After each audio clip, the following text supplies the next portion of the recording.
Well, hey there, boys and girls, ladies and gents, theys and theirs. This is Tara Shapansky from the Polish-American Brotherhood and Adam Francisco from Be Free My Sheeple. And you're listening to the T&A Show, the Tara and Adam Show.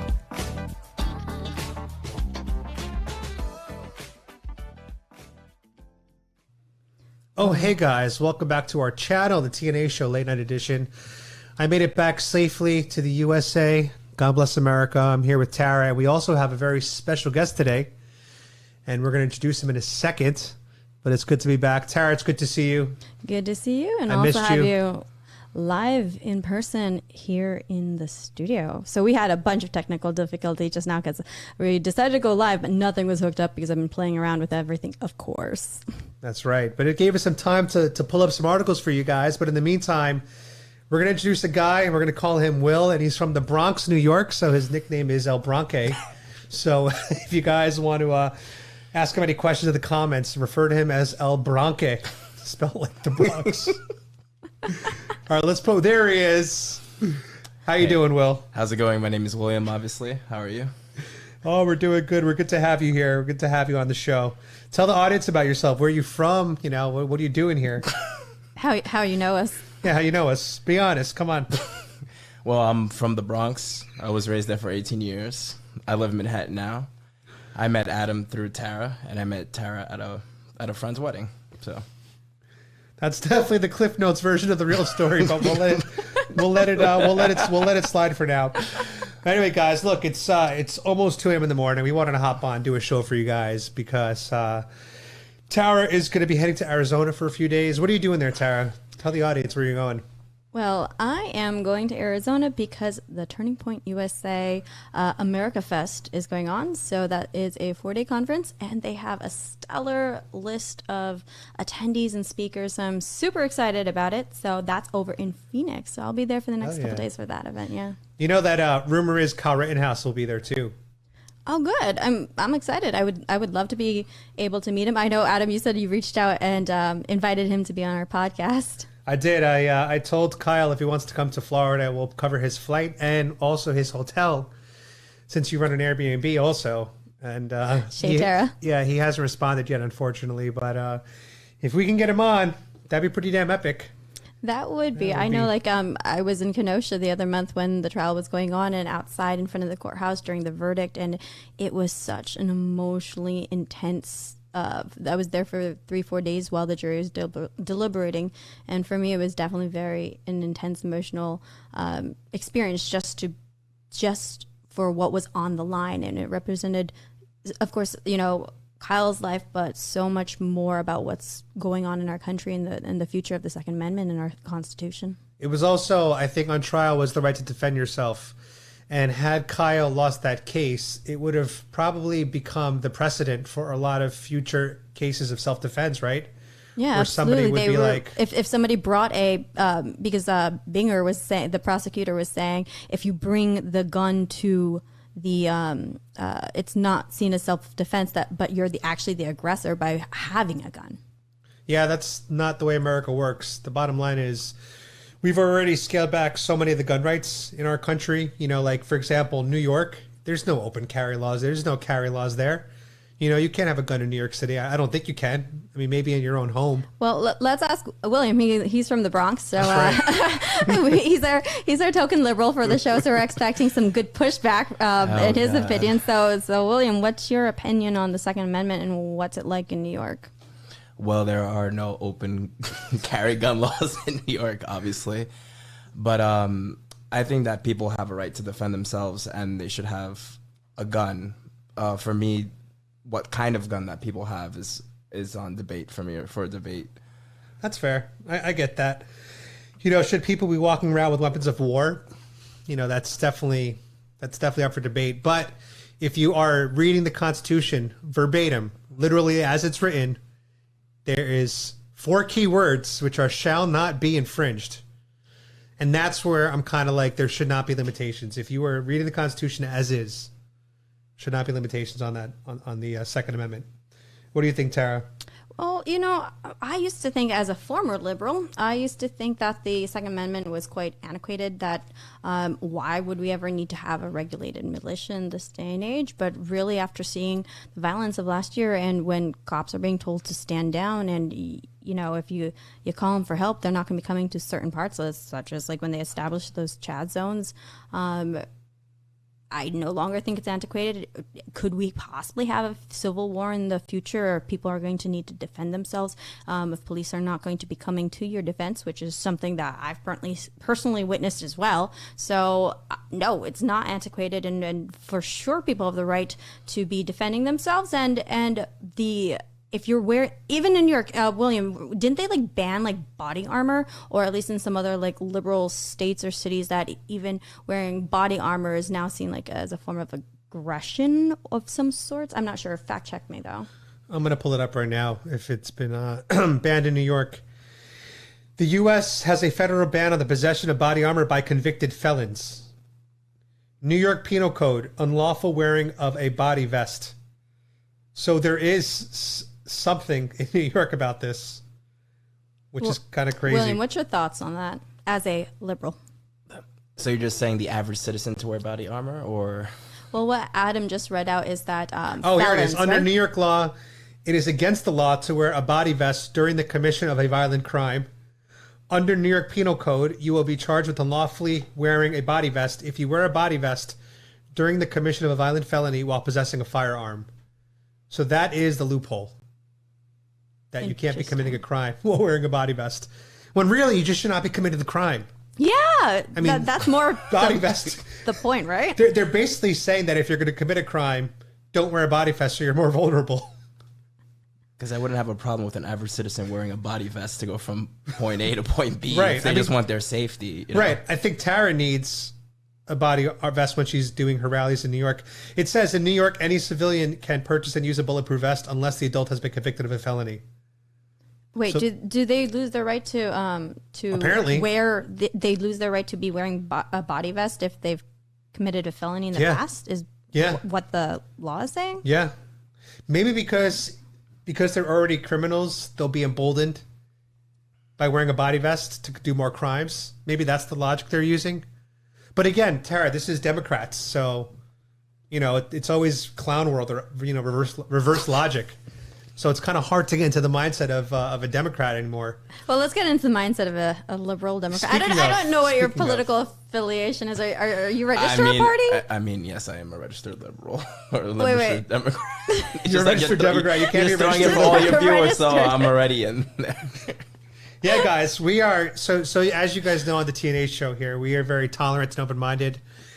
As you guys know, we had Lauren St. James on our show, and she was a quarantine camp survivor from Australia, and she was actually very pro the quarantine camps for the most part. So Will here is a liberal, a Democrat. I didn't get a chance to introduce that myself, but sure, okay. And he's a Biden voter. Most importantly, he's a Joe Biden voter. Can I leave now? Is it? So we have a Biden voter on our show. So for anyone who thinks that we... See, we're friends with liberals and Democrats and Biden voters. We try to re-educate them, right? Exactly. We have our own re-education camp happening here. Question for you, Will. Since you've been hanging out with Tara a lot lately, has your views been changing at all or shifting? Do you feel that you're being quote-unquote red-pilled, as we call it? I don't feel like I'm being red-pilled, but I think... I'm not doing a good job. Continue. But I feel... Through my own personal experiences, I went from being way left on the liberal scale to becoming less liberal. I still identify as a liberal, but not as much. And I think it's through my own personal experiences, rethinking the world, seeing some of the policies that liberals are trying to execute. It's like definitely making me lean less left. That's because you were dating a strong feminist, right? And that kind of changed your mind about a lot of things. What's that like? Because I two can't past relationships with third wave feminists, and that's how they identify themselves. Yes, correct. Yeah, I mean, I had to talk about this on my channel, and I had a big conversation recently. I posted. Sure. I can't date a feminist anymore. And when I was at Starbucks today, Tara, a woman walked in with the shirt that said feminism in big I mentioned letters. it actually. I was like, Adam's gonna have a field day. I was gonna ask her questions, but I was like, I got to see Spider-Man again. But you I gotta can't make it there. Yeah, I can't date a feminist anymore. I I can't. So, Will, what was your experience like dating a feminist? Terrible. Both of them were hypocrites. You went to BLM rallies too, right? Like, talk about your. Well, Tara, you've gone to BLM rallies. yeah. I've been to a couple of BLM rallies. That's for sure. And I had an interesting experience at those anti-racism rallies. But we won't. You guys already know my story. I want to hear more about Will's perspective and his experience of dating a feminist. Two third-wave feminists who brought you to BLM rallies, because I remember only one did, because the other one was before. And if this political upheaval, so one did. Let's hear about your experience about going to the BLM rally and what were the motivations and all of that. So the ex that we're mentioning mentioned wanted me to go to this rally, and she was basically saying that as a minority, I wasn't supporting other minorities by not going. White people to the front. I'm getting to that. So throughout the rally, she wants me to act a certain way. I wants me to be 100% for the cause. And, her way of saying that it wasn't 100% for the cause was that, she wasn't, if I went to get food, she was like getting upset, saying I didn't, I wasn't for it. So, there's times that we got separated, and it just happens naturally. You're at a rally, right? Like, things happen. Course. You're not trying to be aggressive. And one of the times that, we were going to get separated, one of the representatives said, hey, I need all white allies to come to the front. Even if I look white, I'm not white. I'm Puerto Rican by ethnicity. And all the people I was with were actually all white. So most of them ran except one of her other friends. And she actually got upset at me, and we got into a big fight after this. And she told me that I, didn't support it, that I needed to check my privilege as a light-skinned Latino. She literally said that, and Was your ex white? She was white, yes, European. White allies. British and Ukrainian, yes. So yeah, it's the white knight, white liberal savior syndrome. It's funny that a lot of these white liberals think that white people are oppressing people of color, but at the same time, they're the saviors. So it's like, which one are you? Are you the oppressor or the savior? Because it seems they can't make up their mind. And I forgot to tell you, too, that when we were having that beautiful fight, she claimed that it was her movement. And then she got mad because I told her it wasn't. Because I told her if I go to any other protest, if I go to LGBTQ protests, any woman's protest, it's not my, I'm an advocate. I'm there to support. Like, it'll never be your movement. And then she's like, well, it's not yours. And I'm like, definitely not. Well, I would argue it's more yours than hers, because you are, as they say, you're a person of color. Yeah, she's not at all. But it's BLM. I'm not, Right, but I'm saying, but you'd be closer I to. 100% agree with that. Than she would. But sounds like a keeper. Oh yeah, I mean, I still have dreams about her, every night. Someone just said in the comments, "I hate white leftists." But there was definitely a bunch of virtual singling from her. She did the whole donation. So she donated to BLM. Yes, but it was like one time before she went to the protest, because she went to like 3 or 4 of them. I wondered if anybody knows where the money went, because rumor has it BLM has not helped a single black person.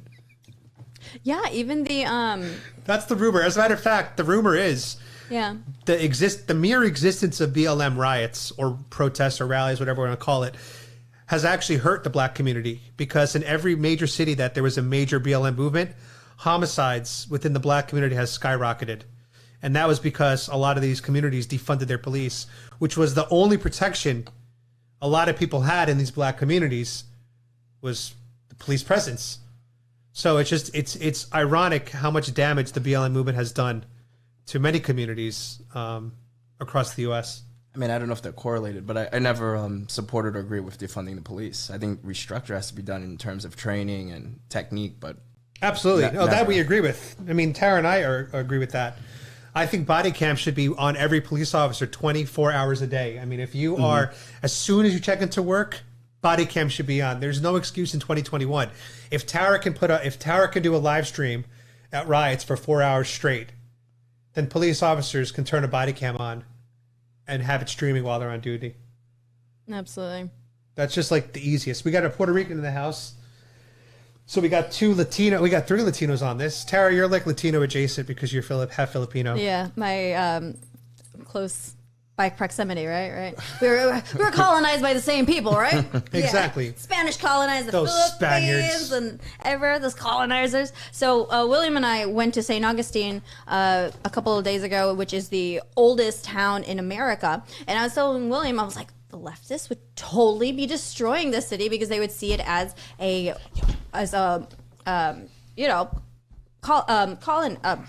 colonizing like city. Then you do see statues of the conquistadors that were in front of the Leichner Museum, and then Henry Flagler's the industrialist who built a lot of the Flagler College. Yeah, Flagler College. He built a lot of Florida, and it's a beautiful city. It's one of my most favorite here in the U.S. Yep. And I disagree with the Robert E. Lee statue. They're melting it down actually, and then there were a lot of bids to purchase it in order to keep it in a museum.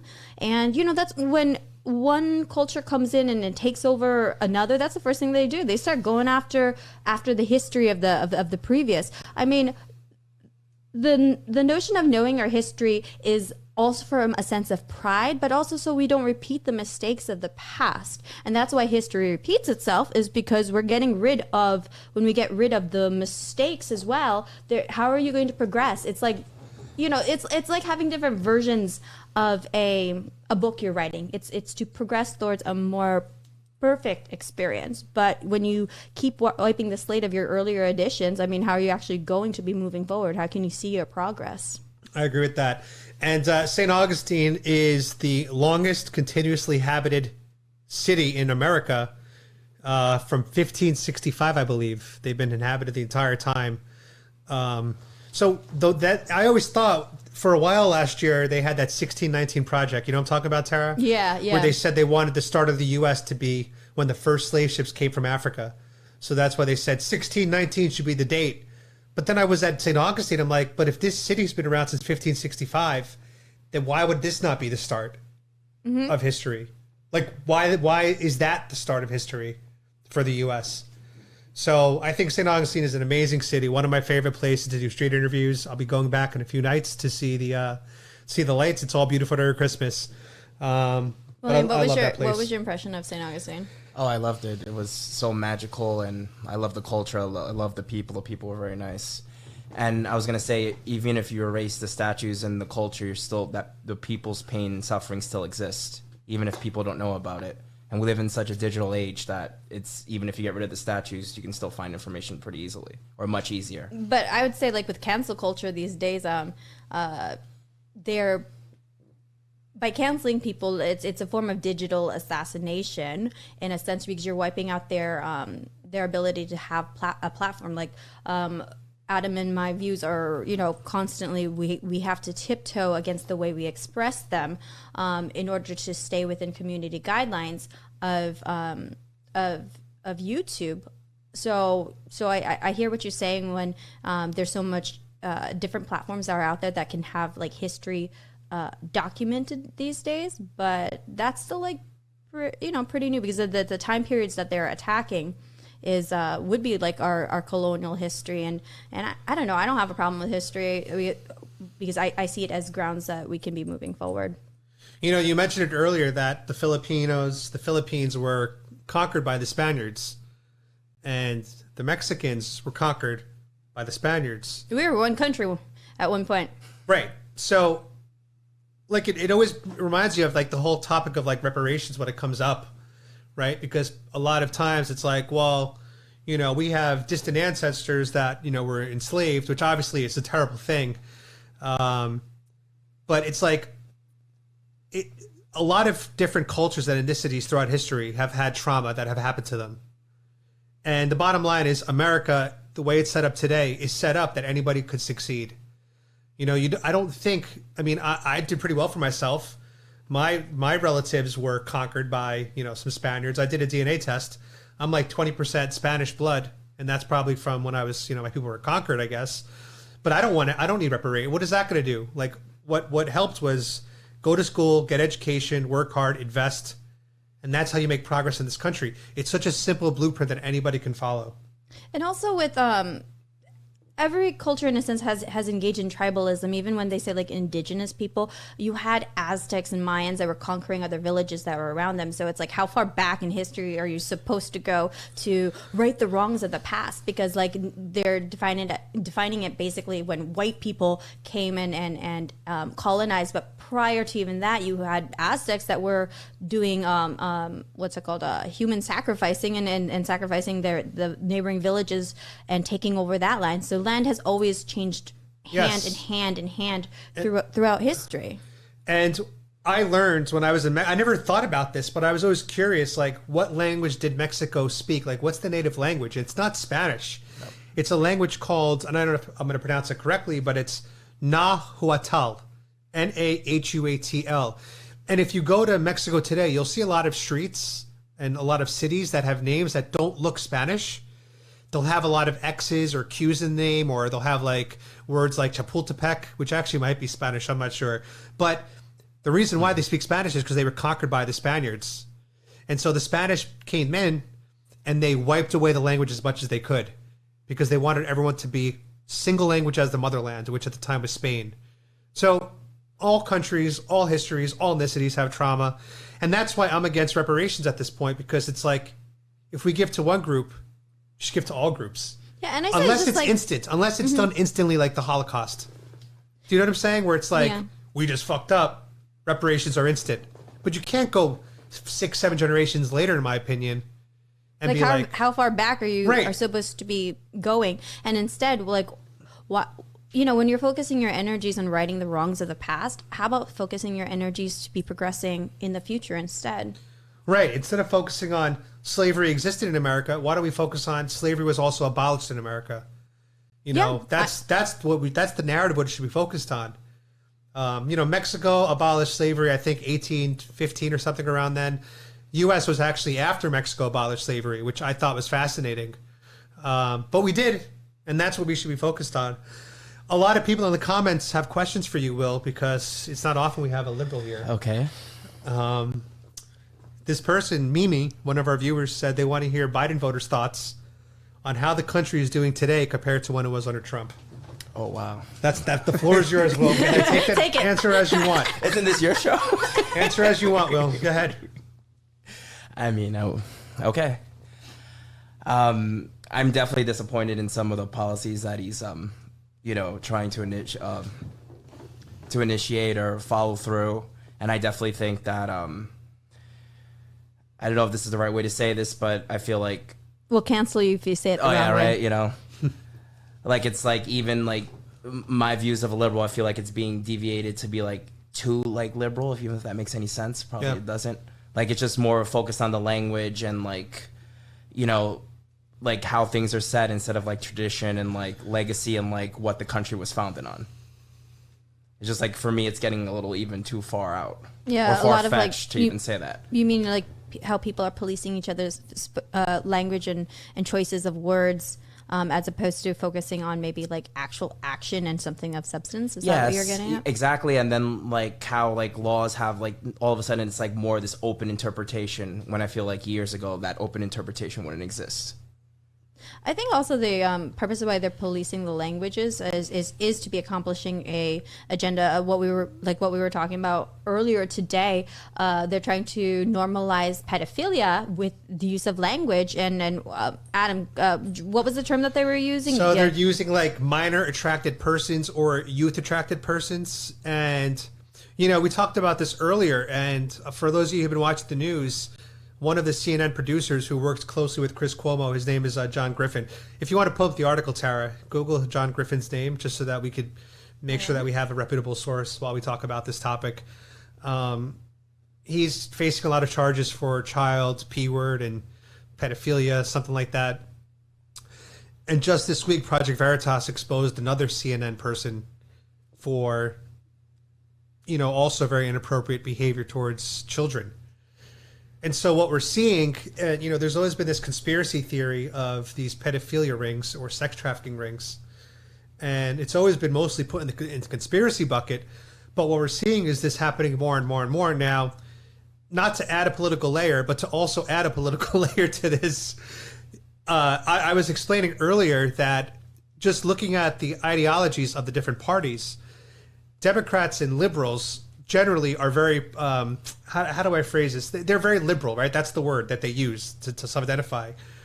And so they're using linguistics to kind of normalize, as you said, Tara, the like pedophilia by calling it youth attracted persons or minor attracted person.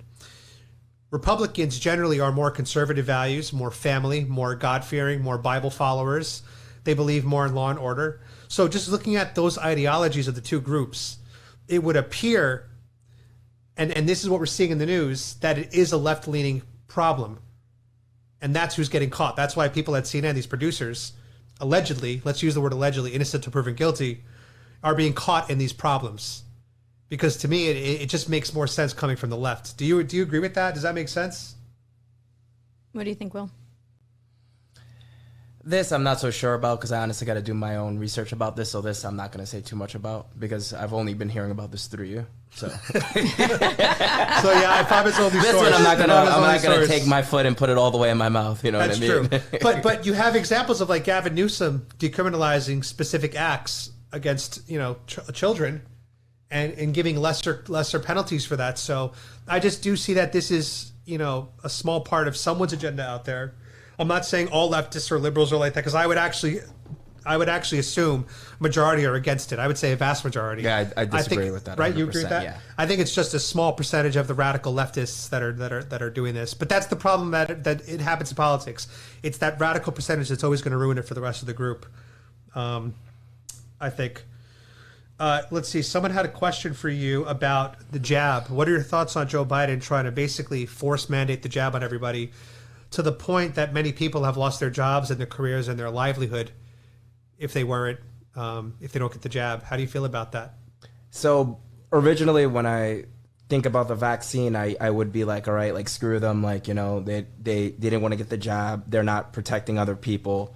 But more I'm like, now it's like, leaning more towards that they shouldn't lose their jobs and they shouldn't lose their livelihood for that, especially if you're a doctor or a nurse. Right. You served this whole pandemic, you were there when no one else was there, and like you should at least have a livelihood. Correct. To say the least, So do you think that the Democrats, the Joe Biden administration, do you think they went a little too far with trying to pressure people?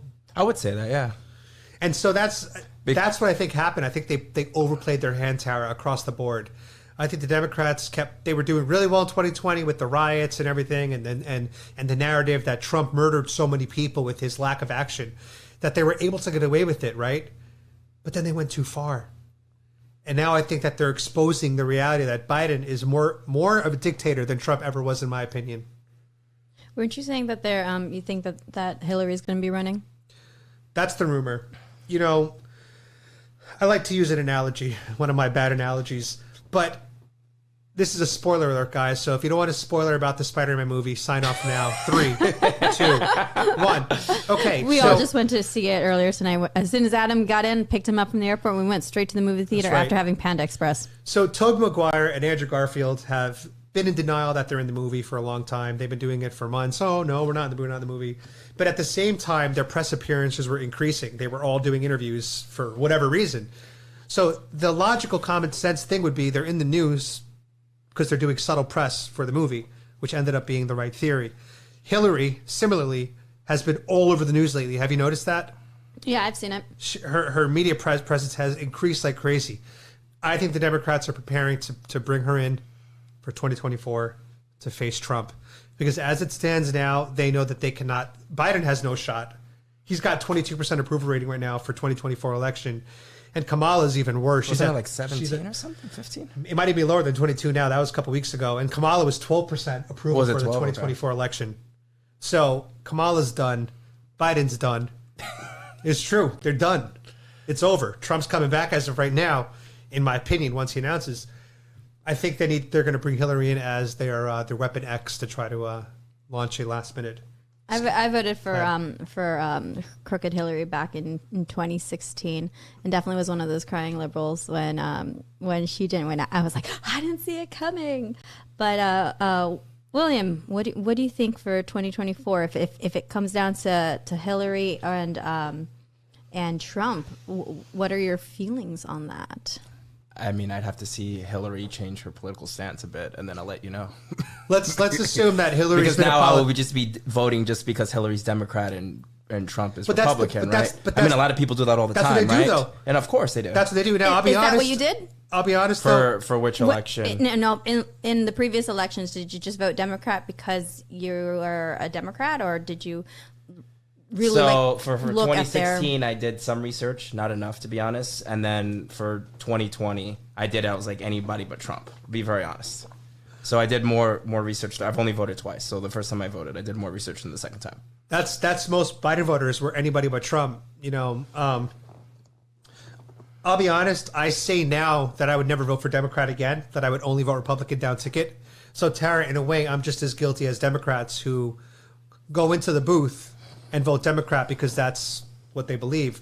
I would say the difference is I was a Democrat voter my whole life, and I became a Republican voter.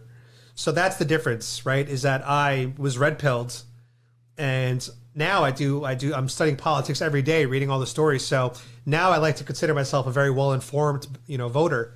And once I think you're well-informed, that's when you start to vote Republican, in my opinion. That's probably a biased view.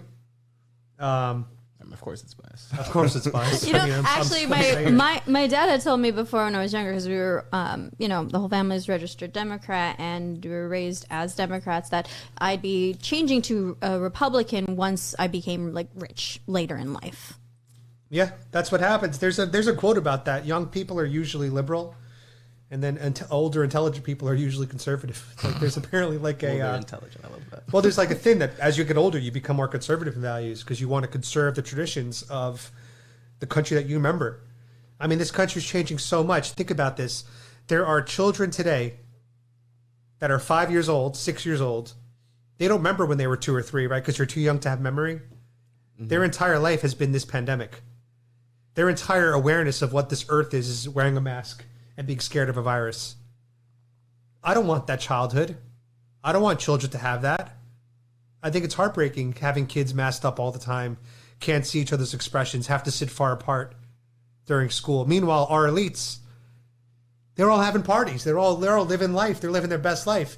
Nancy Pelosi, what is she buying? A $25 million property down here in Florida? Something like that? Yeah, I don't want her moving here. But the thing is, these people demonize Florida, and then they buy mansions here because they want the tax breaks and they want the freedom. But yet they want to mask your kids in school. I don't want this. I want to go back to the way it was before in 2019. So I guess that makes you a conservative by default, right? To go back to 2019? Yeah, I mean, things were fantastic in 2019. I mean, I started my businesses started in 2017, and I never went back to corporate life because things were fantastic for me without having to go back to corporate life. And of course things have been changing now, but when you're saying about I think every generation is going to be facing its own challenges. You had generations that grew up with World War II happening right in their backyard, which is different than our experience in America, because it was never fought on U.S. soil the way it was in London and in Paris, and so you had people growing up with that as their background. Right. Somebody said that Joe Rogan's guest, Dr. Peter McCullough, changed his mind on the jab. And this is one of my commenters, Apocalypse Survivor. You might recognize his name, Tara. Yeah. He's a leftist, big time. He was pro. I remember he used to write comments on my wall, pro-vaccine mandates. And literally the 3-hour Joe Rogan podcast with the doctor changed his mind on the jab. So there's hope. People's mind can be changed if they actually open up their mind and listen. You know what I'm saying? Yeah. I would ask William about, because living in New York and everything, you've got, you have to get a vax card to be able to go anywhere. What are your thoughts on the vaccine mandate? Are you talking about the 2-shot or the booster? No, you have to go to a restaurant and show your vaccine card and ID. What are your thoughts on that? Well, originally, I was like, yeah, if you don't want to get the vaccine, because when you don't get the vaccine, you're not protecting people. But when you're extending it now, that if there might be a certain time limit when I'm not vaccinated because of the booster, that's when I'm questioning it a little bit, Right. Because it's how many boosters are you going to have to get? And it's I've had a bad experience with COVID, and my second shot was very adverse, my experience. So when I get this booster, I'm going to have to go through another adverse experience. You think you might have to, right? I'm most likely going to have to. That's great. I'd have to, right? I'm most likely going to have to. That's crazy. It's most likely, yeah. I saw a meme recently, Tara. It said, what do the vaccinated and unvaccinated have in common? Ultimately, they'll both be considered unvaccinated. And I said, that's freaking hilarious. That's funny as hell. So Will, you think that at the beginning to you it made sense, the vaccine mandates, the vaccine passport, you were all for. But then as the definition changed and morphed into like more than you asked for. Because you said, I did my 2 shots, I did my part, like you asked me to. Yeah, I did, yeah. And this thing still hasn't ended, right? And now you're like, enough's enough? Is that kind of where you're at? It's not like enough's enough, but it's like these rules are changing so much, but I'm trying to understand from both perspectives. Like, it's a pandemic, things are constantly shifting. You know, we have all these variants that are being released. Some of them are more supposed to be more deadly. Some of them are not. Let's use the correct words just for the YouTube oligarchs. Variants are not being released. Variants are evolving naturally by nature. We want to be sure. Oh, yeah, that's true. Dearest YouTube, we misspoke there. We did not I'm mean trolling that, you without even We did realizing. not mean that variants are coming out of a lab. The original COVID, the original COVID we think came out of a lab, but not the variants. I don't think the variants are coming from a lab. I think that COVID came from a lab, which we can now say apparently. But I do think the variants are just the natural evolution of a virus that we're just having to deal with. Thanks for addressing those points, and Adam. As always, by the way, Tara, you know what I have to say now, just to cover our asses. Go for it. Please, people, always consult the WHO.int and CDC.gov. Will, thanks for joking. For countervailing medical views. Remember, we're 2 bloggers and a Puerto Rican thug over here. Now I'm a thug? Where does it come from, a thug? Well, you're from the Bronx. You're from the Bronx. El Bronque. Yeah, I was like, what's her nickname? El Bronque. So we don't take our word for anything. We're just opining. And who.int and cdc.gov for your countervailing. It was like one of our like dear friends. He always says that Adam, I'm very supportive of your guys' podcasts. And watch, he's the one that's going to come on here and get us a strike. Yeah, right. That's what's going to happen. You know, I got a strike last week for quote unquote election misinformation. Even though I literally said, and I want to be very clear right now, I said, anybody who thinks that the election was stolen is an idiot. The election was not stolen.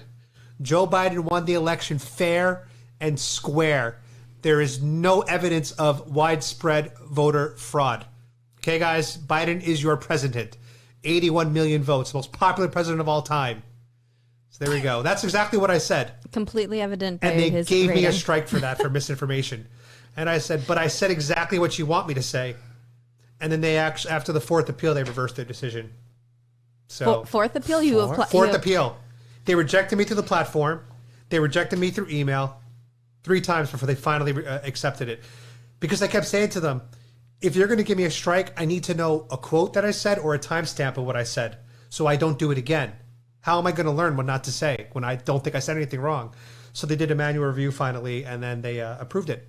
So I was able to overturn my appeal. Wow. I wish Steven Crowder the same luck because he's currently banned until the end of the year. What was his hate speech, which is an all-encompassing catch-all. You know, we've probably said things on this podcast that they could just say is because I called him a Puerto Rican thug as a joke because he's from the Bronx. They could say that's hate speech. So that was a racist. But it's like we're friends. My wife beater instead of the button down. She came in the way. Exactly. Oh, he said white beater. It's like they can literally do anything they want now. I just say hate speech, and that's scary. That's scary. You know, now on Twitter, apparently, do you know that they can throw you off if you say that I don't know if I can say this on YouTube. Oh, they got me trapped. Anyway, I'll say it for you. It's not my show. The CDC, this is a CDC fact, okay? The CDC has said that vaccinated people can still spread COVID. It's possible, right? Yeah. We know this. It's a possibility. That's why the NFL right now has an outbreak of cases when 95% of people are vaccinated. That's just the reality. So Twitter now says if you say that on Twitter, they could throw you off of Twitter for that. So the censorship is getting just to levels I didn't think were even possible before. Because now when you quote CDC facts, they can ban you for CDC facts. I mean, I think people think the vaccine is like a foolproof method, and it's supposed to help, It's supposed to help. Yeah, it's a percentage. Exactly. So it's still going to spread, even if you're vaccinated. Exactly. So you have a less chance of getting it, obviously, or the symptoms are supposed to be less. Exactly. But it's not a magic cure. Somebody's not coming with a wand and, that's it. There you go. You're never going to get COVID in your life. Exactly. Guys, I do think that you should talk to your doctor if you want to get the vaccine. It's up to you. It's your choice.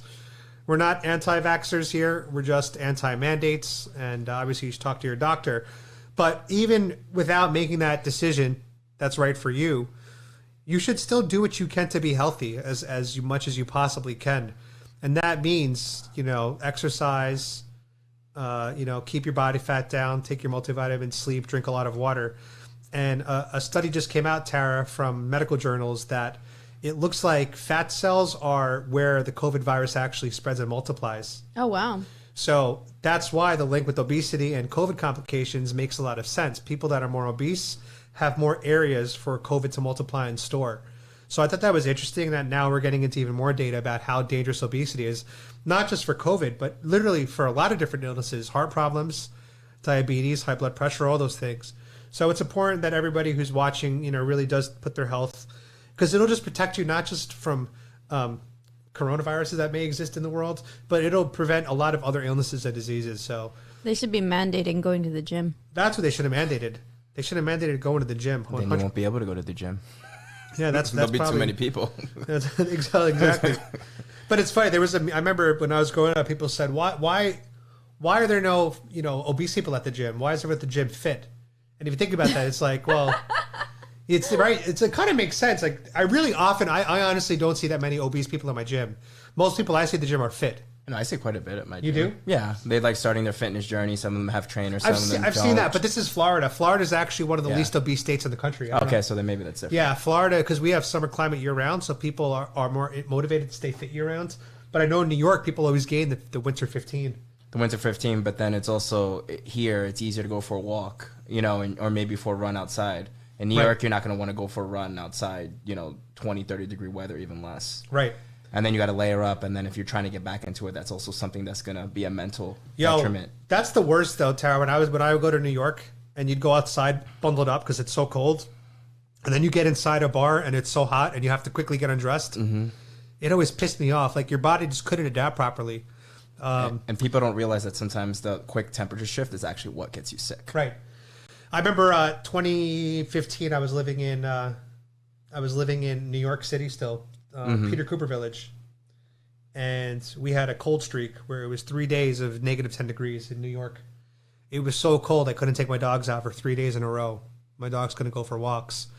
And that day I was talking to a Japanese girl I knew that was living in LA.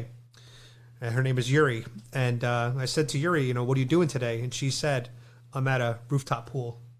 Mm-hmm. Same day that I was locked home in negative 10 degrees. And I said, what temperature is it there? She said 85 degrees. I said, hold on. It's January 2015. You're at a rooftop pool, 90 degree weather almost. That's a difference of 100 degrees from where I am. Why am I living here?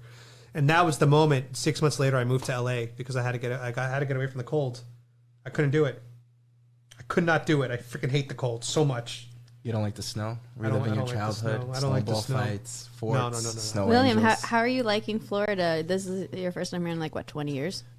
Yeah, 15 years. Last time I was here was, I think, 13 or 15 to go to Disney World and Universal. And I'm liking Florida a lot more than I would, What do you think about not having to wear a mask anywhere? I mean, that's true. after my last recent trip, it's a godsend. Yeah. So in Mexico, guys, depending on where you go, there's definitely levels of how strict they are. The big cities like Mexico City, Guadalajara, 99% people are wearing masks, even outdoors on their bike or going for a run. It's just really bizarre And because they look at. Sorry. No, I was going to say they're highly vaccinated there. Mexico City has 99% people have had a dose already of the vaccine.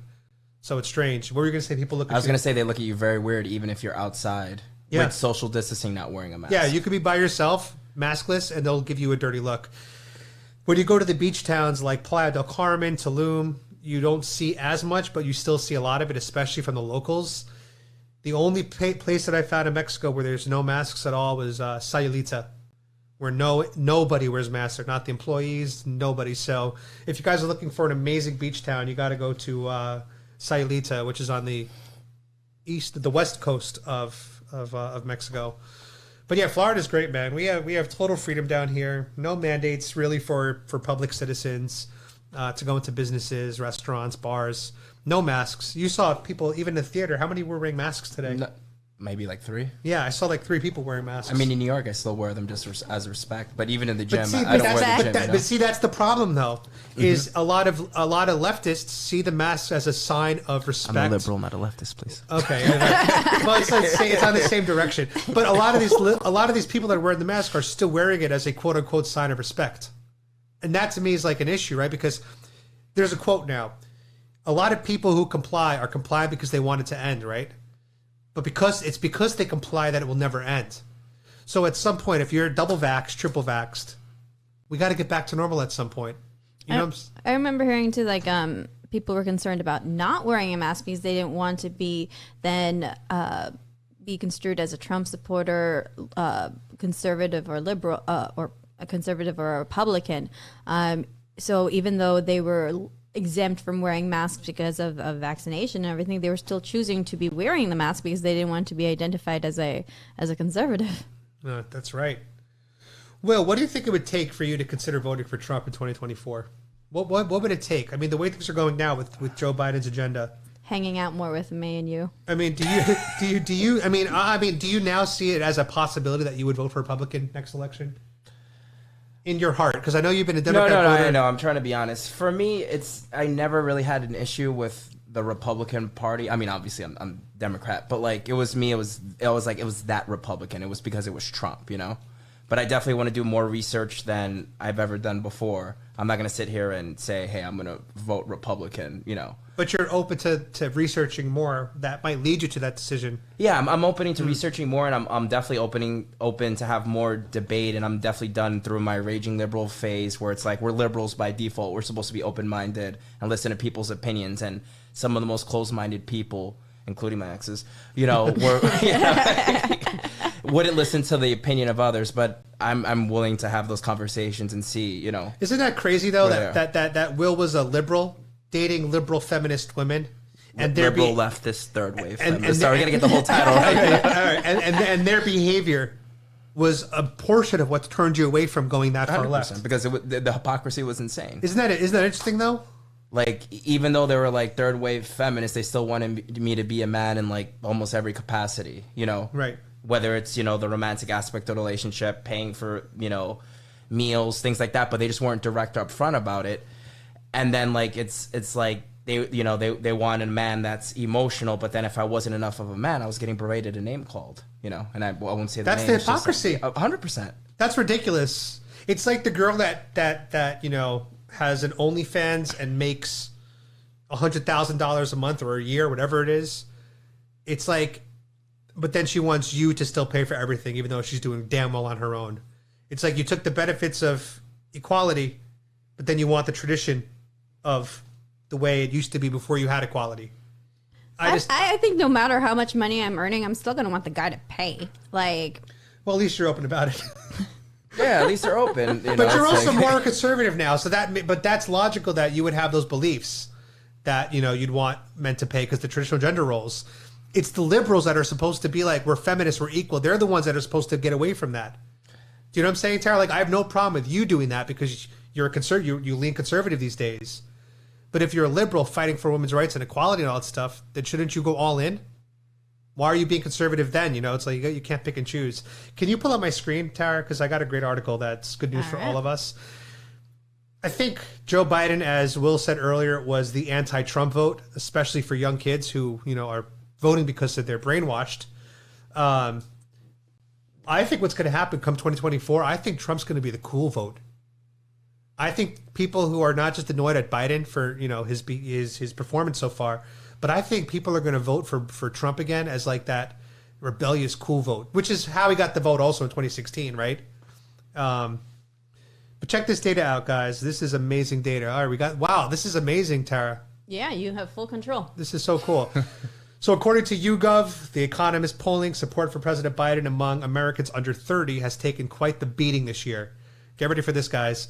Buckle your seatbelts. An average of just 29% of the young voters now approve of the job Biden's doing as president, compared with an average of 50% who disapprove. That net rating of negative 21 points is the worst for any age group. Earlier in the year, he had a net approval rating of 32 points higher. So this guy's approval rating amongst that group, Tara, has swung 53 points. That's unheard of. Look at that. We're looking. Every single group, look at this. Every single group has had significantly negative. Even the 30 to 44, negative 40% swing. Well, if his approval rating's so low, it has to, there has to be that trend across age groups, right? Yeah, look at this. This is bad. This is really bad. That's not good at all. So this is part of why I think Hillary's has been making a lot more media presence, because they need a savior. And I think we're literally heading towards Hillary Trump 2024. And I think all of us will enjoy the comedy that'll come out of that show, because that's going to be absolutely incredible. They're saying that respondents are telling YouGov the president hasn't done enough to combat issues of climate change and healthcare. Others cited Biden's unfulfilled student debt promises. Yep, my old neighbor, she's a 20-year-old girl. She literally said, "I voted for Biden to get my student debt removed." Yeah, he just went against that, right? And then he just said, "We're not." Right? Not only did he say that we're not doing any student debt forgiveness about a month after he won, now he's saying there's going to be no more payment deference. Like, you got to start paying your bills on time. Mm-hmm. So he's really been he really screwed over those college kids that voted for him for that single issue. But honestly, I'm happy that he did that, because that's the wake up call that they needed, that slap in the face they needed, to see that Democrats are just full of unfulfilled promises and lies. Tara, what do you think about the Supreme Court leaning towards, and I want his opinion too on this, of course, leaning towards overturning Roe versus Wade? I believe in states' rights, so I think overturning Roe versus Wade, also from a personal standpoint of being pro-life, is fantastic, but also more so that it's returning the power back to the states to be making decisions for themselves, and strengthening the power of each of the states. Well, what are your thoughts? They're trying to, I don't know, are you aware of the Supreme Court abortion case? Yeah. So the heartbeat bill in heartbeat ban in Texas. Yeah, that once there's a heartbeat, you 6 weeks. Yeah, no more. And if someone hears of a woman getting an abortion, they can report her and collect a bounty. I think it's like a $10,000 bounty. I didn't know about. I didn't hear about the bounty part. No, I don't know about that. No. Seriously, there's a bounty on it. Yeah. No, look it up. I disagree with the concept of having a bounty on it. I think you're just doing the right thing for the right thing. You shouldn't be motivated. Because, is it possible that like somebody's going to then go like hunting for people who are having abortions? Exactly. And then turning that into like pull up my screen. Or a business. Pull up my screen. Weird. Pull up my screen real quick. I mean, so while you're looking that up, I mean, the issue that I have is that with overturning abortion, it's people that have had trauma, like not wanting to have a kid, because of sexual abuse or things like that. And it's like, when you change it like that, I think states should have more control over it. But I've always been for abortion in those kinds of states, because then the child can also be an example of that trauma that they lived every day. So that's where, for me, I'm like a little bit more in the gray area. Yeah, I hear that. So here it is, the $10,000. You can see it in the results right here. Yeah. See? Texas abortion ban turned citizens into bounty hunters. CBS News. I don't agree with that one. See? To have a bounty put on it. But it basically, here we go. Residents of the state can sue clinics, doctors, nurses, and even people who drive a woman to get the procedure for at least $10,000. So let's say, Tara, the three of us, let's say you and Will were dating in another alternate universe in the multiverse, right? And or maybe you are in this universe. I guess the viewers will have to guess. So let's say you guys, Thanks, let's say you two get pregnant, and Tara, you want to have an abortion, and I basically report it. I get $10,000 for doing that. Didn't it say about suing though? Like, who are you suing? Let's see. I could sue the clinics, the doctors, the nurses, and even the people who drive. So I could sue Will. But wait, how are you related though to this that's case? The thing about this is that you don't have to be related. You can just be completely. You could be completely a stranger. A stranger, and know that that's happening. Wow. So it's really, I mean, to me, it's a little creepy. Yeah. Yeah. I mean, they say it right here. Texas lawmakers have deputized the state citizens as bounty hunters, offering them cash prizes for civilly prosecuting their neighbors' medical procedures. I mean, I feel bounty hunter is a little misconstrued, you know. How is it not accurate? I think it's pretty. I think it's pretty accurate. How is it not accurate? Because it's like when you have like a petty crime and like you're call Crime Stoppers or report a crime. Would you consider that a bounty hunter too? But I mean, I don't agree with it at all. Let's just put that out there, 100%. But maybe I'm just talking more about the terminology, you know. But at the end of the day, that maybe it's just me being liberal. Terminology doesn't matter, but what actually is happening is what matters. Right. So I mean, it's just interesting that they've done that and taken it to with the bounty. But again, me and Tara have spoken about this at length. I personally believe that life starts at conception and that all life should be respected and appreciated and protected. And Tara, we know this. Every organism wants to survive, so we can only assume that every baby conceived would also, if you could ask them the question, do you want to be terminated or do you want to live? The answer with 99.9%, if not more, would be I want to live and survive. So that's why I'm very pro life. I want to protect the voiceless. Somebody in the comments says you have to sue for the reward, so you have to come out of pocket for filing fees. Yeah, because what you mentioned in the article, like sue him, like who are you suing for? Like so it's not exactly collecting then a bounty. You can't just like phone it in and then collect a reward for it. So I think if a person's to be suing, then because it's like legal progress, like action. That's why I was like bounty hunter seems misconstrued for me. I get what you're saying then. Yeah, I get that. Let's switch topics. Let's talk about this video on CNN that went live today, where a Dr. William Schaffner, he suggested that we all wear masks at Christmas time with our families. What do you guys think about that? Will you be doing that? Me personally, no. Me either, no. So no, not even the leftist, not even the liberals. Why do you keep calling me leftist? Stop. Even your viewers are not going to know probably agree I'm leftist. Say the word leftist. I think leftist is like the new way to say liberal. You should meet my ex then. You'll have liberals a are great becoming time. more left. So right, yeah, I'm becoming less actually. I love it. That's because you're friends with Adam and I. I love it. I mean, even before that. That's true. Even before that. Yeah, that's just really creepy advice where they're trying to tell you to wear masks with your family gathering. You could take the article off the screen. It's just creepy for them to think that they have the right to tell us that. I mean, I guess it's a suggestion. I guess they can. Yeah, they can right? make the suggestion. They're allowed to do that. They're not taking a gun and hey, you got to No, wear a mask at we're not your there. family. You know, We're not there yet. We're not there Give yet. it 10 more years, right? We're not there yet. 10 years. 10 years. We keep going. We're going to be like Australia. Yeah, exactly. Now, I mean, that's why we have to speak against this now, because we have to make sure that other people see that there are those that are speaking against this. Hopefully, if we do and they see us, they'll be motivated as well. And then, there's more of us than they think. Well, it's a conscious and act of maintenance, really, because like if you take your eyes off it, that's when they're going to be trying to take away your freedoms. So even here in Florida, Adam and I went to several school board meetings, and I didn't even know that it would be an issue about mandates in schools here in Florida until I started going to the school board meetings and seeing that these are things that are still on the table. So if you take your eye off of it, like it's easy for your freedoms to be taken away. So yeah, freedom doesn't come free, that's for sure. Exactly. Yeah. Did you hear the story about Elon Musk and Joy Reid? Did you hear about this? No, what happened? So I have the article up if you want to pull it up on the screen.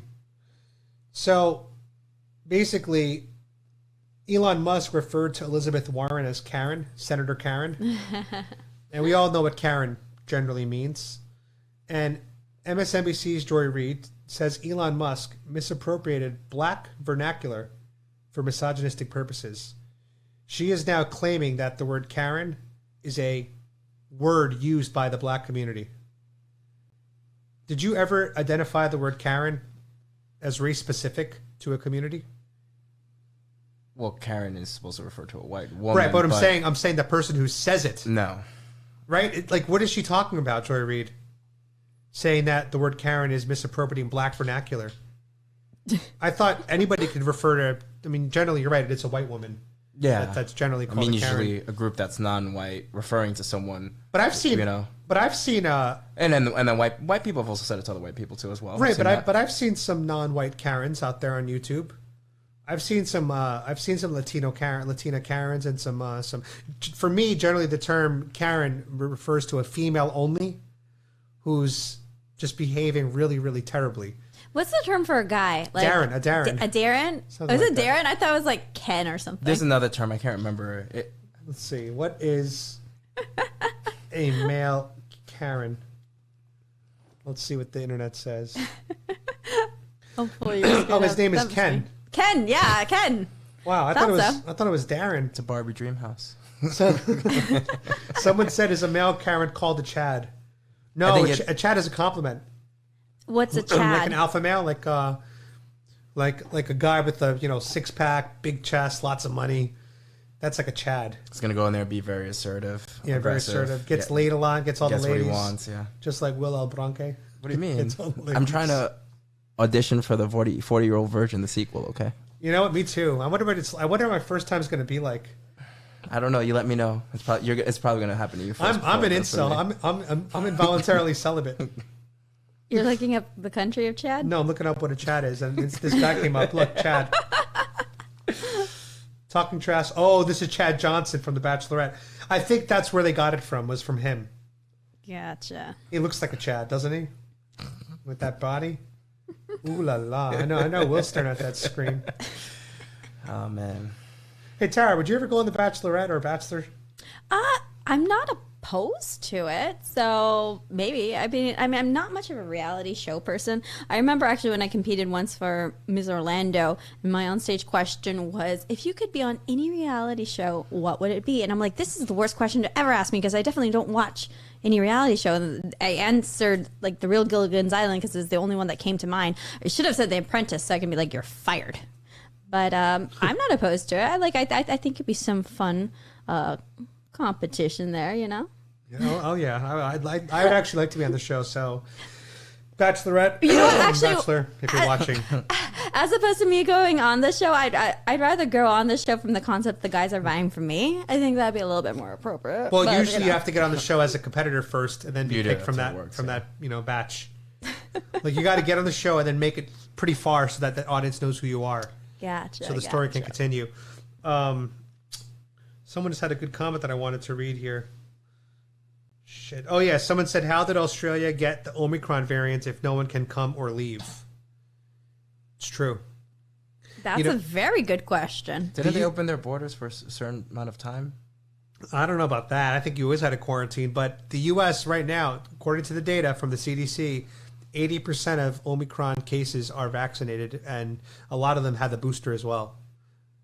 So take with that what you want. You gotta send me that article. Wow. Seriously. It's interesting how they were like, for instance, my mom was going to be going to London. She's not going on a trip anymore, and the difficulties with travel and the basically, I think I heard that they were going to go again into lockdown or potentially go into lockdown. Like the response to this Omicron. When they were saying it's like less. Omicron. The response to this Omicron variant, like it's isn't it like less devastating from what I heard? Yeah. Generally, like it's more mild symptoms, but the fact that it's another variant, like if this thing is weakening, isn't that a good thing? So it can maybe the variants can keep coming out and they're going to be weaker and weaker. Then. But it's supposed to spread faster than other ones. So that's the problem. The rate of infection is supposed to be higher. But correct. Yeah. So Tara, basically, if the rate of infection increases, even if hospitalization rate goes down, if the rate of infection increases faster, more people can end up hospitalized because of scaling. So let me give you an example. Pretend 1,000 people get COVID and the death rate is like 1%, right? And then let's say 1 million people get COVID because it's more transmissible and the death rate's only half of 1%. You'd have a shit ton more people in the hospital because it's more transmissible. Does that make sense to you? Because you just have more people that are just simply infected. And then people that are simply infected have a chance to, you know, have a situation that can complicate them, apparently, whether they're vaccinated or not. Exactly. Have more people died this past year versus like last year? Yeah, more people died this year under Joe Biden's administration than under Trump when without a vaccine available, which... That is one I definitely disagree with. No, it's true. It's true. Here. Yeah, there's 800,000 deaths in the U.S. Total. Last time I checked. Total. But there were only about 385K were last year. No, it was more than that. No, I don't have a specific number, but I do because I do a lot of memes about this one.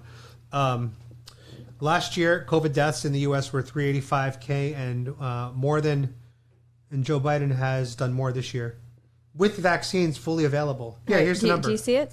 I pulled up your screen.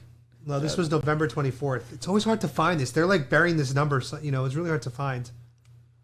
I know William's done like some research on this because we were debating this a little bit. I'm like, I didn't have it in front of me. So I'm like, I'm asking you guys now. Let me put you on the spot. Yeah, it was 385K. I know that's the number for a fact was last year.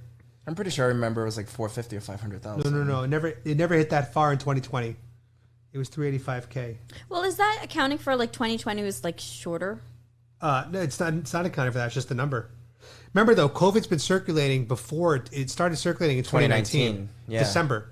So really, COVID has been around this whole country all of 2020. Yeah, the full year. Yeah, so it just wasn't a pandemic until March. Gotcha. So, because I got it before the lockdown even happened. Here we go. This is WebMD.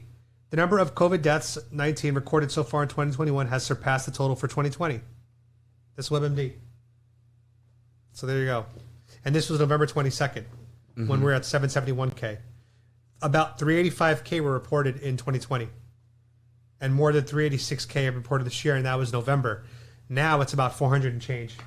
So we just did the fact check. It's true. And so my issue is last year, I remember a lot of liberals said, blood is on Trump's hands. Every death is Trump's responsible for. It's like, bro, this guy warp sped a vaccine. And now you have more deaths under Biden, who really didn't do much with this vaccine. The distribution plan was already in place with Trump. All Joe Biden's done is threaten to fire people to get vaccinated.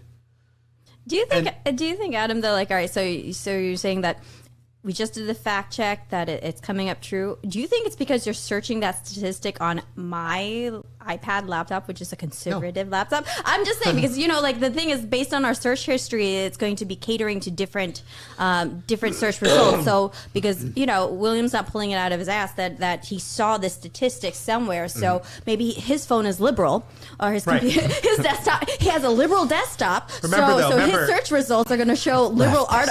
Tara, remember, He's got a liberal iPad. So he's got a liberal iPad. So maybe he's coming up with different search results than we are. So remember, liberals and leftists, their stats and facts come from feelings and emotions. Ours come from common sense and logic.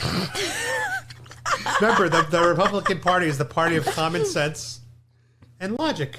And I'll give this to you right now. Like Adam's the one with an iPad and William's not. So if, you know, in terms of fact checking, let's just be clear. This isn't a fair even page right now because William's not able to do his own little Google search on a liberal page to see if he comes up with liberal supporting results. This is WebMD. He might have liberal. Well, I don't know. Maybe WebMD is different for liberals. I think that WebMD is a liberal platform if it would be anything.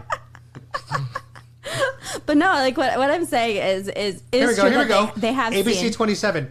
Why have there been more COVID deaths in 2021 despite the availability of vaccines? Here we go. Let's see what they say. Let's see if there's anything good. Among the people who have had the vaccination, the deaths have gone way down. What we're seeing is hospitalizations and deaths among people who have not had the vaccination. If we had everyone vaccinated, we would only have 20 people in our hospital, not 200, he said. So they're blaming the unvaccinated for. Here, you get a device too. Okay, now you can do your own fact checks. You got a device too. When you find it, now that we're engaging into a little they're saying Google war. So I just handed William my conservative iPhone. So whenever you find that, just like airdrop that to my iMac, and I'll pull up that article. Yeah, I think I know how to airdrop. So they're just blaming the unvaccinated as the cause. But interestingly enough, in 2020, everyone was unvaccinated. So it's like I don't know, guys. But if the variants are supposed to spread easier, I mean, yes, the variants, yes, you know. That is true. It is spreading like through the population like wildfire. Look, I say that COVID is like Thanos. It's inevitable. Yeah. Everyone's going to get it at some point. Everyone's going to be exposed at some point. Already have been. You know, this is about 4 months ago. They did a all of us in this room we've all had COVID. Exactly. They did a blood sample of 1.2 million blood samples in the U.S. and 80% plus either had immunity from the vaccine or had natural infection immunity. So that was months ago. We're already at 80% in the U.S. I wonder what we're at now. It must be much higher. Well, we said, vaccine. They did a 1.2 million blood sample. Yeah. And 80% of the sample said the people either had antibodies from the vaccine, were vaccinated, or had natural immunity from a prior infection. The only question I have is how many antibodies would that data represented, you know? Yeah. Because if they didn't have enough, it's still, you know. It's true. No. Because the antibodies dissipate over time. The thing I understand from everything I've read is that the real important part of the immune system that fights COVID are, for long-term immunity, are the T cells and B cells. And those tests are not readily available. Because as we all know, antibodies can expire at some point, right? Like, Tara, you took the test? Yep. And your antibodies expired? Yep. But your dad's were still present more than a year later, right? Yeah. Right. It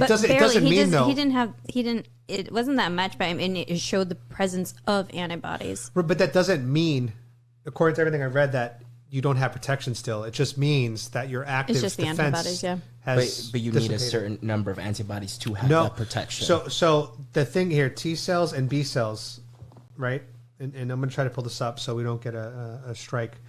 So here it is right here. You can pull this up. This is from nature.com. All right. So that they know what we're talking about. It's B cells and T cells mediate immunity to COVID-19, not just antibodies. Recent reports that antibodies to SARS-CoV-2 are not maintained in the serum following recovery from the virus have caused alarm. However, the absence of specific antibodies in the serum does not necessarily mean an absence of immune memory. Here we discuss our current understanding of the relative contribution of B cells and T cells to immunity to SARS and the implications for the development of effective treatments. So even if your antibodies expire because basically your immune system's like, well, we did the job, we don't need them anymore. If you get re-exposed to the COVID virus, your T cells and B cells are like, yo, we recognize this virus. Let's produce a response and produce more antibodies. So that's what's producing it on demand is going to be your B cells and T cells. Does that make sense? I think though like we were comparing, like I did an antibodies test and I saw that like mine were like completely depleted. My dad had a little bit. William's also done an antibodies test, and I think you did a follow-up run too, right? Like, really. What was your experience with that? Originally it was like 41 point something, and then the last time I checked before going to Mexico it was like 15%. 15. So I don't know how much it is now. In what time period also? It was only 2 or 3 months actually. No, it was less than that because you took a test, antibodies test in September and then went to Mexico in October. So in a period of what month? No, it was August because I was around the case of possible exposure to COVID in August through one of my friends, and then we had the trip. So it's a weird timeline for you because like you had COVID last year. Almost a year and a half ago. So yes. Whatever antibodies you would have had from that, I mean, plus also, all the jabs that you took, that would have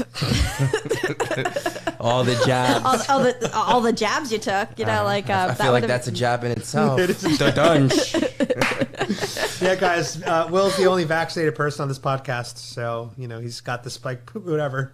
He's got the spikes. I don't want to say any more than that. The spikes. He's got the spikes, whatever that means. Mimi, one of our viewers, says that she believes it was in the U.S. In December 2019, probably already a couple months.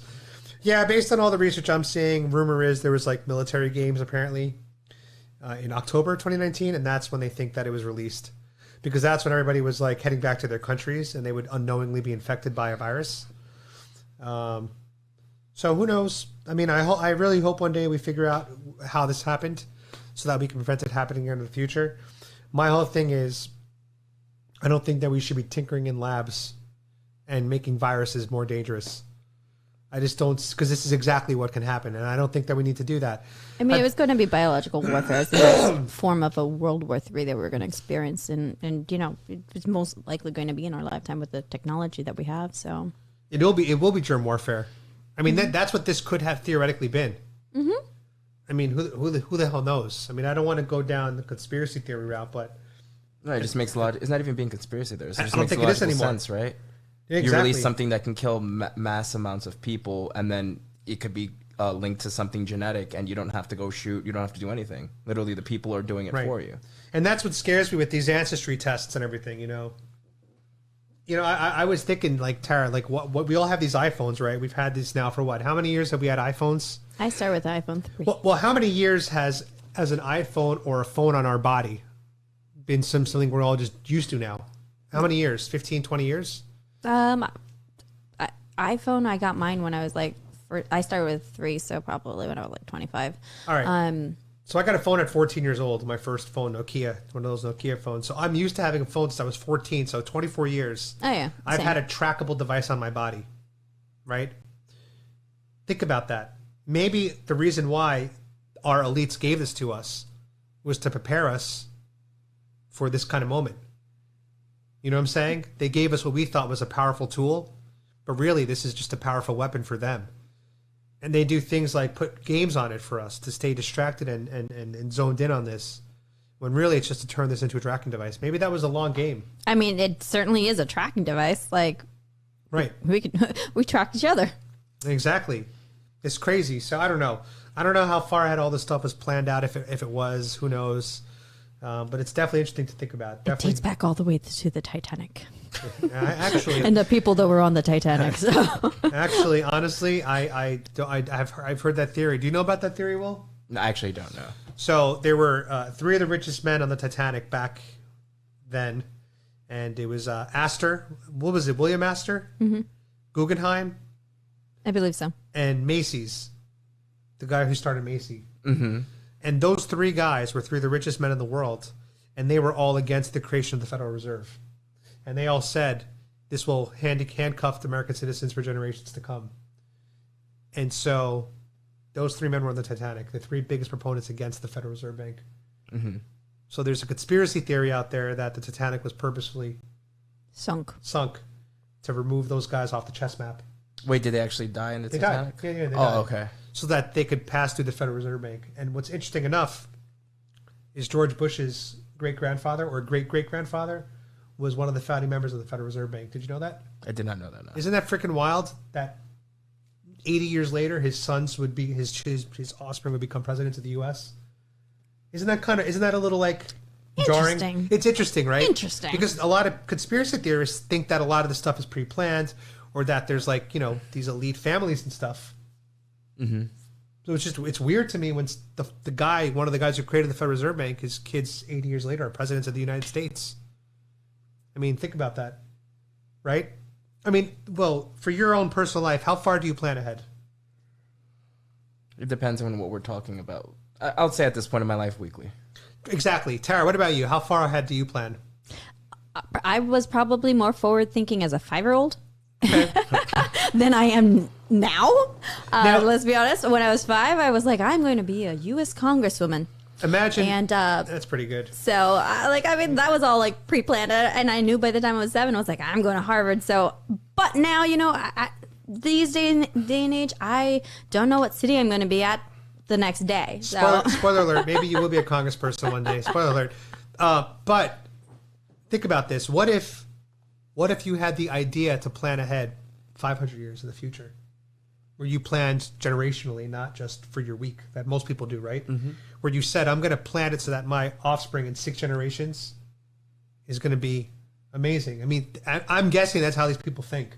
Mm-hmm. Where they plan to leave their legacy, right? Think about that, though. Think about if you had a 1,000-year plan, and then you actually were able to execute it by keeping with the family, the bloodlines, whatever you want to call it. It's fascinating stuff to think about. And I wouldn't blame them if it's real, because it's like, it's a really smart way to think, right? Mm-hmm. Plan generationally. I think the average person could accomplish a lot more if they think bigger picture and longer term than we do. I personally think what I'm going to do the next day, and that's it. You know, I don't think too far into the future about this stuff. I think it's more feasible than people give it credit for. It might be. You know? Yeah, it might be. Someone said I planned far enough ahead to know what time I have to wake up tomorrow. Exactly. Somebody else said, this is JP Bass Sr. said, lefties have been good obedient sheep taking their 4th booster, counting the days to get your mandated lobotomy chip implant.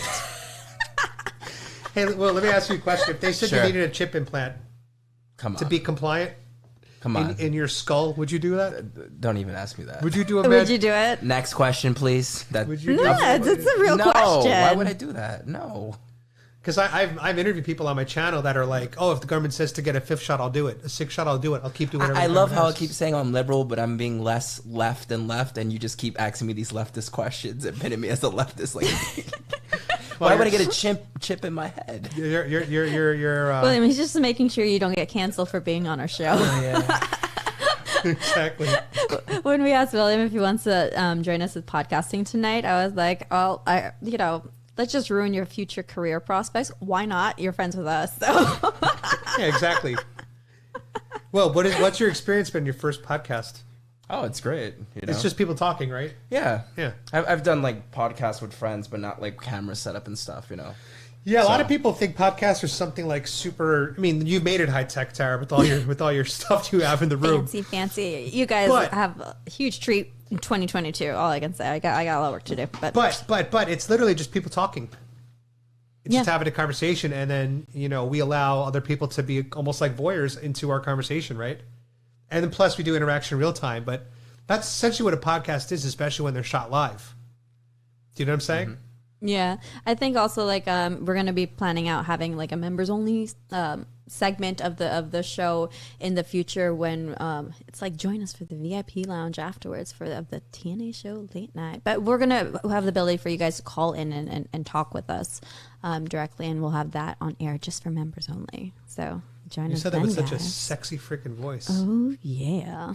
How long have we been live for from our delayed podcast?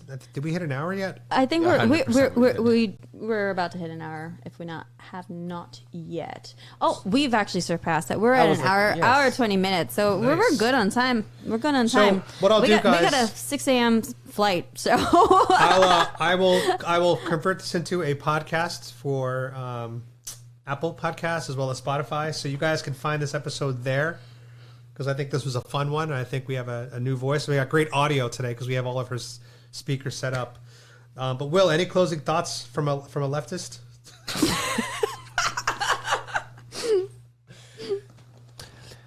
I definitely appreciate the conversation. Thank you for having me here. And definitely, like I've said, I'm definitely more open to like learning from the other viewpoint and understanding people, because the old version of myself would be like, I couldn't even be friends with a conservative.